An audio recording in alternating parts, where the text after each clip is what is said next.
ইডির আইনজীবী। অন্যদিকে শাহজাহানের বিরুদ্ধে জোর করে জমি দখলের মামলায় ইসিআইআর ইডির শাহজাহান ঘনিষ্ঠ ব্যবসায়ীদের বাড়িতে তল্লাশি কেন্দ্রীয় সংস্থার।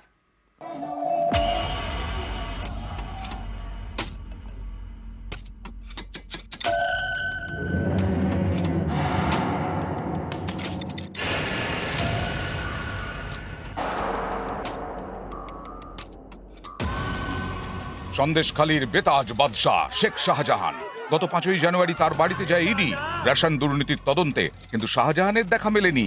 তার অনুগামীদের হাতে আক্রান্ত হন ইডির অফিসাররা। তারপর থেকে বেপাত্তা শাহজাহান।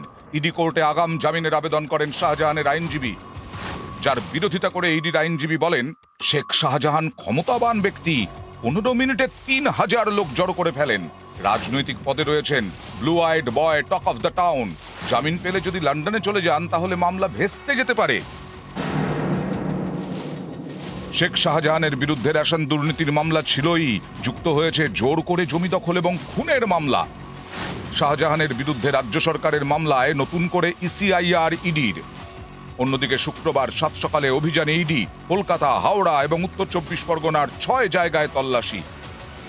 কেন্দ্রীয় তদন্তকারী সংস্থার এই অভিযানের সঙ্গে জড়িয়ে শেখ শাহজাহান। তিনি বলতেন, সন্দেশখালীর ভেড়ির নোনা জলে সোনা ফলে, অর্থাৎ মাছের ব্যবসায় বিপুল লাভ। আর এদিন মাছের ব্যবসায়ীদের বাড়িতে ইডির হানা, তল্লাশি। তদন্তকারীদের দাবি, এই সব ব্যবসায়ীর সঙ্গে শেখ শাহজাহানের যোগ রয়েছে। যেমন উত্তর 24 পরগনার বিরাটির ব্যবসায়ী অরুণ সেনগুপ্ত চিংড়ির ব্যবসা করেন, রপ্তানিও করেন। যদিও শাহজাহান যোগ মানতে নারাজ বিরাটির ব্যবসায়ী অরুণ সেনগুপ্ত। শেখ শাহজাহানকে চিনতেন? শেখ শাহজাহানকে চিনতেন? না না, আপনার পার্টনার ছিল? আপনার পার্টনার ছিল শেখ শাহজাহান? না। এদিন হাওড়ার ব্যবসায়ী পার্থপ্রতিম সেনগুপ্তর বাড়িতেও যান ইডি আধিকারিকরা। তিনিও চিংড়ি রপ্তানি করেন। 5 ঘন্টা পর তার বাড়ি থেকে বেরিয়ে যান ইডির অফিসাররা।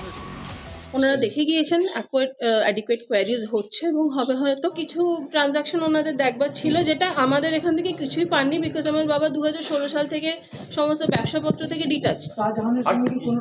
না, আমার বাবার কোনো রকম কোনো একেবারেই না। শাহজাহান ঘনিষ্ঠ ব্যবসায়ীদের বাড়িতে, অফিসে ইডির তল্লাশি, নতুন করে মামলা। শাহজাহানের বিরুদ্ধে দায়ের পুরনো মামলাও অস্ত্র করেছে ইডি।